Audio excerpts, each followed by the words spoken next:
Assalamualaikum. Hello and welcome to Beyond Conversations with Saharawan. I'm your host and founder of Beyond Talent.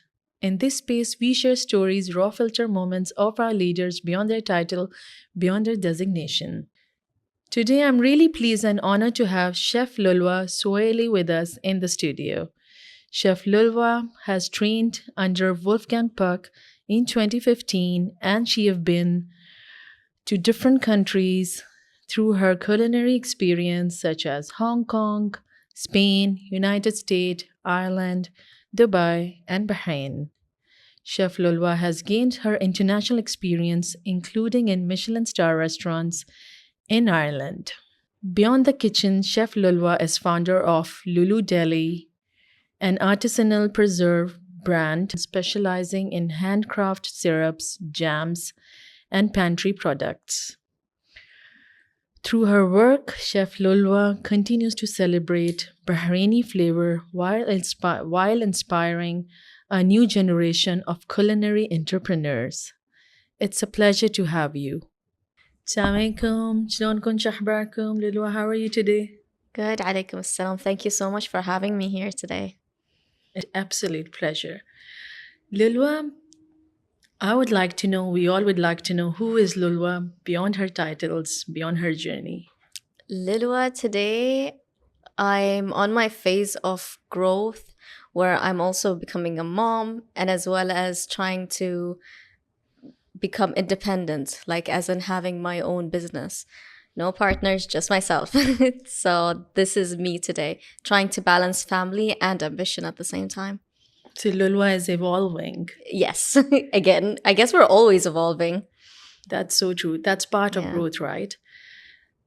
Lulwa, as we all know, you are a chef. You have trained in so many different countries, in different culinary and so many different cuisines. What inspired you to take this road? In the beginning, I just wanted a job where I can travel. Oh, So that was the first inspiration for it because when I was like still in high school, I was like, which job can you actually travel to as much countries as you wanted to? And chef was the easiest one. Of course, I did get inspiration from seeing my mother cooking, but mainly that was the push. And then the inspiration of what I make in the kitchen came from my mom. how do you balance it with Bahraini flavors? Um, to be honest, it's a very difficult question for chefs when you ask which cuisine you like cooking. But for myself, I feel like I can resonate more with Middle Eastern cuisine because it's something I was not trained in. I was trained in every other cuisine. I had American chefs, I had Italian teachers, Swiss teachers, Irish teachers, like from every different countries, and they taught me their own food. But no one teaches you Bahraini food except from your own mom, and it's not professionally taught either. So I had to, when my grandma died, I had to go back to the roots, take these flavor notes, and then use that in a more professional technique. Well, I wouldn't say professional technique, but more of a modern technique. So I had to like combine both in one. Amazing. And you have trained under Chef Wolfgang Puck from 4 seasons. So, how was your experience with him and your journey? Working under Chef Wolfgang Puck has been amazing. I stayed there for a long time. I learned a lot. It was a good mix because we had the Asian cuisine and then we had like the steakhouse. So it was very nice, like to learn dumplings, wok. They were very new skills for me at the time. And then I had to go downstairs and learn steaks and meats. So it was very interesting. I enjoyed my time there a lot. Great. Your career has taken you to different countries and you've been training under different cuisines, under different chefs. So, how this has actually inspired you as a person? Um, Different chefs had their own way and style of teaching. Different countries, I have learned a lot of different ingredients that you don't really see here. So what I took, for example, in Ireland, they're very seasonal. Comparing to Bahrain, you won't really feel season that much. A lot of things are imported, and the seasonal items are very few compared to what you see throughout the year. So I've learned a lot in fermentation in that regard, that you could ferment and pickle everything if you wanted to. Wow. So it was very interesting to see how different chefs think, how different chefs brainstorm. And I feel like throughout my career, I took at least something from each one of them. I have a lot of respect for my mentors. Amazing. And how was it training under Michelin-star restaurants in Ireland? Oh, it's tough. Not Very so long hours, beautiful. very tough. But it was fun. You don't feel it too much. And you learn a lot. Yes, because it's fun. And it's something, like I always say, if you're going to go and be a chef, you have to be very resilient. You need to love it. You can't just go in and be like, I just need a job. You know, you need to love it, because that is your biggest push. And I believe that's for every career, right? For chef, I believe it's more physical. Yeah. And also, like, as you said, resilience, like you have to be very strong in your head. And also, like, it's a lot of physical things you're doing, right? Like Yeah. standing long hours and doing everything. It's not like easy for just for anyone, right? Yeah. It was tough. Like physically, it was tough the first few months, because your feet is getting used to it. Yeah. Your body's taking a toll. You're always going to get cuts and burn. But like after 6 months, you burn your hand, you don't feel it. You'll be like, oh, I have a cut. It's okay. But yeah, and then you kind of like get used to it. And then now when you see your scars, you're like, hey, I got this during that time, but I learned how to get this. Wow. And then you just stop burning and cutting yourself in time. It's a journey. It's a beautiful Yeah. one. The food industry is evolving over the time. I'm sure it's changing, and working and training in Michelin-star restaurants. So what is your take on that? So I feel like the high-end restaurants are starting to slow down now, or I wouldn't say dying, but it's getting less popular.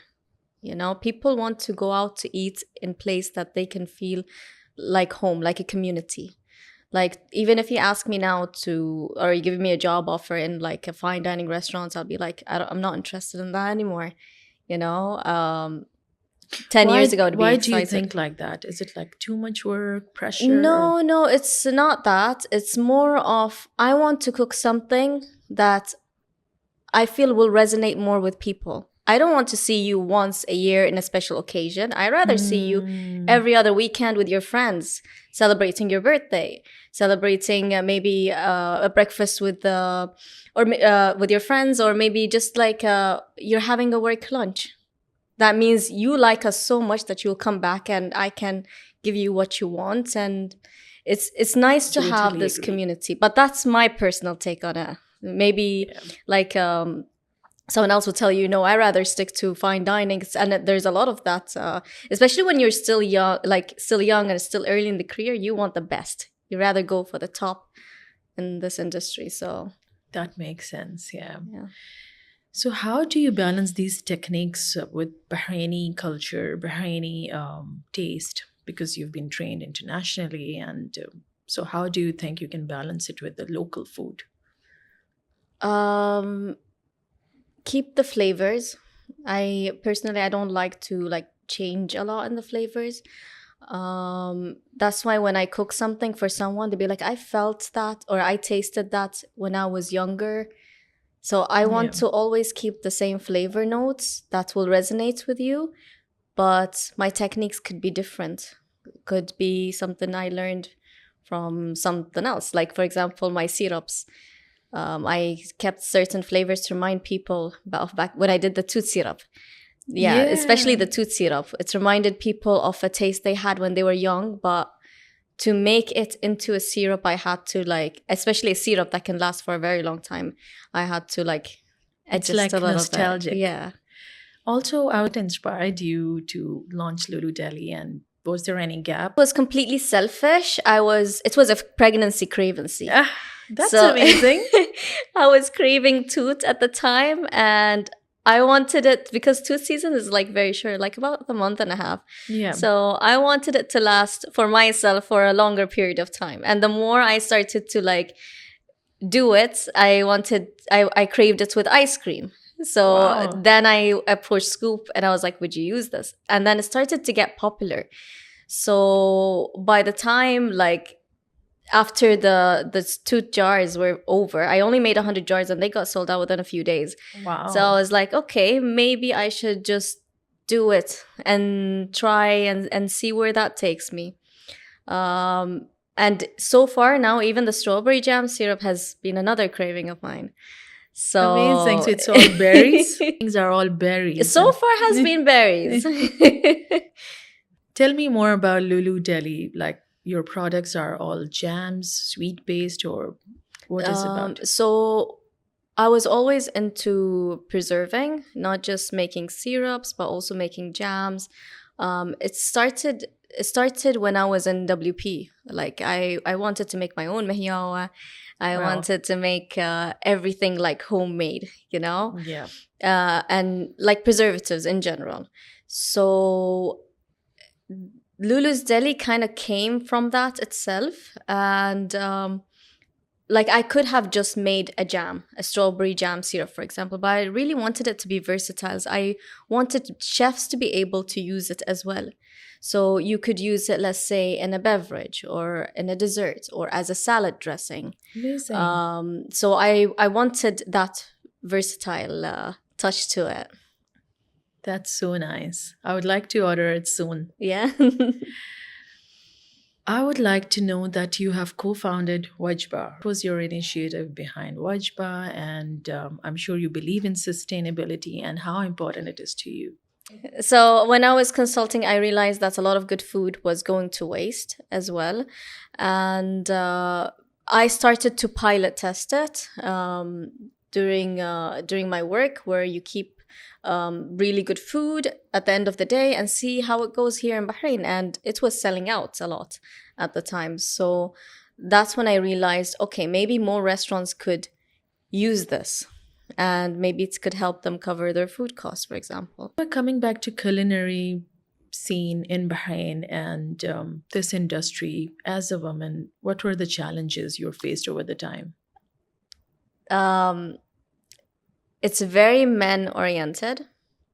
You need to be very strong mentally. So I would say I became a lot stronger. Wow. Yeah. I had a lot of anger issues. And I think I got it from working in that scene, in that man-faced environment. Yeah. But I calmed down a lot now, way much. But that's the thing. I think in the culinary world itself, it is very men-oriented. But comparing to Europe, you would see a lot of women as well that are working with you. You were presenting Bahrain in Dubai Expo. How was your experience? It was that? really fun. I worked with Chef Bassam Al-Alawi, Wow. and we work very well together. So it was very nice creating the menu. We both created something that resonated with us from home, from our own grandparents as well. So it was really nice. And to showcase that for the rest of the world, it was even more exciting. So what was the best dish? And Oh, they love the tikka. They love the black lime soda. To the point that we were even getting orders in Bahrain to like Wow. bottle them over there and then bring it over here. So it was very nice. The mechboos was really good as well. amazing. I think like we were getting sold out almost every night. We were pretty busy, but it was a really great experience and very humbling, I would Very say. humbling. Yeah. Awesome. Is there any recipe you would like to share? Something staple in your house? Growing up, you were having it and you loved it till now. Haris. I genuinely believe that my mom makes the best haris out there. She would slow cook it for like 8 hours. Wow. 4 to 8 hours or so. I don't know because I don't count, to be honest. Usually I'm sleeping on the couch. I should be taking that from my mom. But the best part about that is that she uses the veal shoulders. Wow. And it's very basic, but it tastes so good. Like she would put the veal shoulders, the haris seeds in it, and one tomato in there, and then she would let it slow cook for a long period of time, and Amazing. and then she would have this paddle, the wooden paddle, and this very old. I think they make them handmade, because I really don't see them. I don't know where she gets them, which I need to be asking her these questions. Like she would have this kind of like a triangle pot, and then she would be sitting on the floor, and she would hit. And Oh, wow. she's been doing this for 30 years. I am saying 30 because Mm. that's as long as I lived for. Probably Eh, she'd been doing that before. She was So having a workout, arm workout. yeah, and that's the thing. She learned that from her own mom, and she's been hitting Harry since she was young, and she would do it that way. Like if I do it in the blender, no, it would be a big problem. That's the So reason the food tastes so good, right? Because yeah, back in the days, they took their time and they were cooking and yeah, and like they, everything felt like it was an art, you know. yes, But it's just something about haris being actually hit with a paddle than the ones you just taste in a restaurant that's just blend. grinder or in Yeah, the yeah, machines. You actually remind me how my dad cooks, bacha. yeah. In our culture, we call it paya. So they Yeah. cook it over the night and the soup and all those, like the texture and the spices, it's amazing when you cook it over the night. Yeah. And they believe in it. If you say like I can cook it in the pressure cooker, they will be like, no, no, It's no, not the no. same. It's not the same. They will never allow you to cook if your parents see it. Yeah. Amazing. Coming back to your journey as an entrepreneur, as a chef, and inshallah, a mom to be, I would like to know, how do you define success right now in this phase of life? Happiness and content, to be honest. Doesn't matter how far you are in your career or how much wealth you have, or, well, it really depends on what you want. But it's a peace of mind. If you're happy and you're content, I feel like you're successful.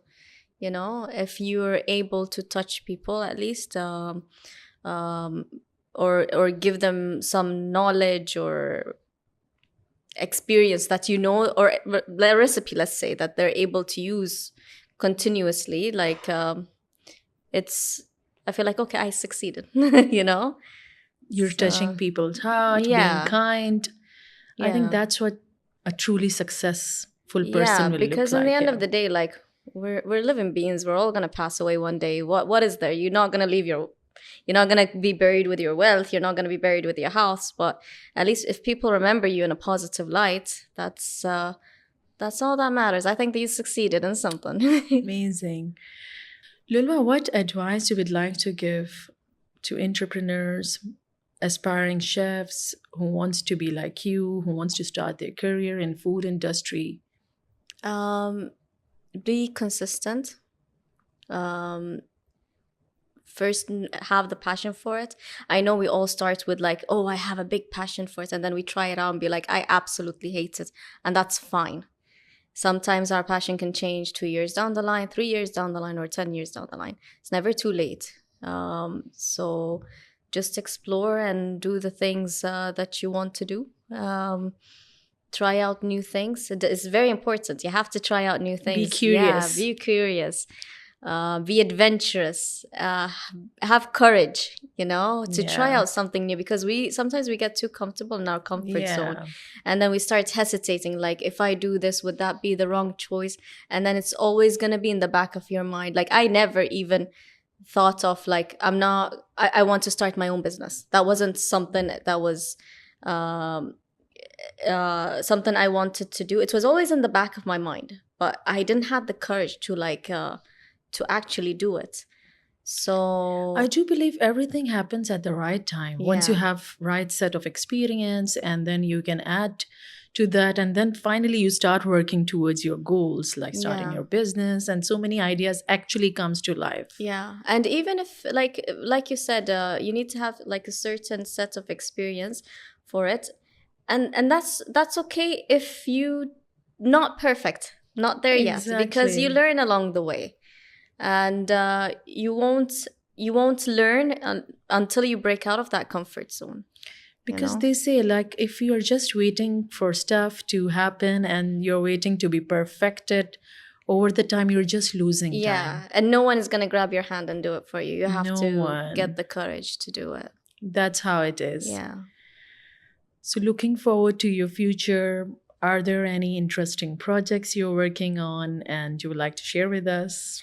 Well, I just want to focus on Lulu's Deli, to be honest, because now that's like It's the your one baby thing, and you're growing it. and it's something like I have did on my own for the first time. Like I'm Mashallah. venturing out on my own for it, and I want to focus on it. Like this year, I'm taking it very easy as I'm pregnant, and that's why I kept it just to one product because I like to be consistent. But from next year, I want to see where it goes.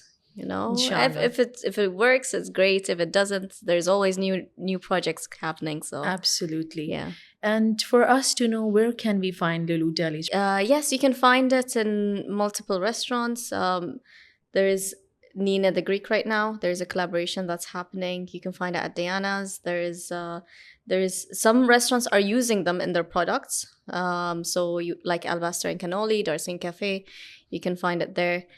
So or you can just DM me and I'll figure something out for you. Lulwa, if you can choose one dish for the rest of your life, what it would be? Sushi, because it's so small and it's not filling. So there's room for more. There's always room for more. Great. It was a pleasure having you, Lulwa, and we had so much fun, and the episode was full of laugh and so much to learn from each other. Thank you so much for being here. And yes, I wish you all the best, and I wish you safe delivery, inshallah. Thank you so much. Thank you for having me. Thank you.